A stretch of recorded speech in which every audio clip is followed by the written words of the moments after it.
Hey, thanks for being a part of the conversation. This is Forest Stories.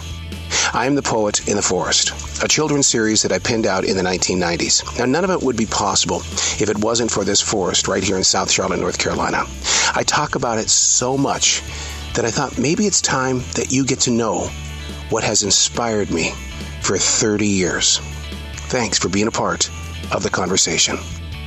Welcome back to the forest. I just got out of a conversation with Philippe Cousteau, our ecochallenge.org, bringing some biodiversity to everywhere, not just this forest in South Charlotte, but to everywhere. We've got a beekeeper.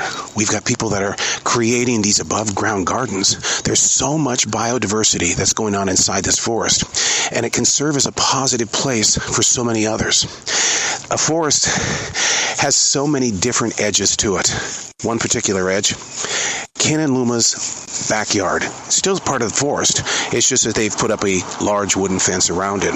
And I understand, because inside that fence, it's so peaceful and beautiful in the way of how Mother Nature speaks to each and every one of us with its vibration.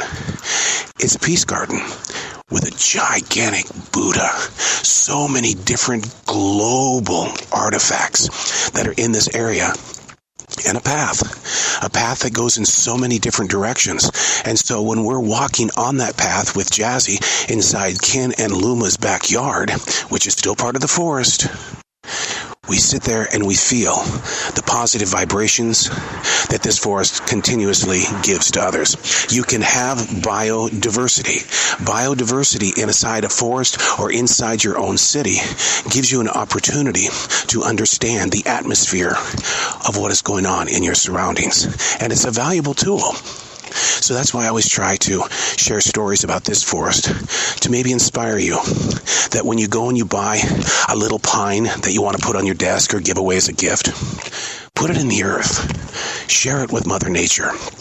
Lord knows we take such advantage of everything that nature is willing to share. But the question is, what are we giving back to Mother Nature?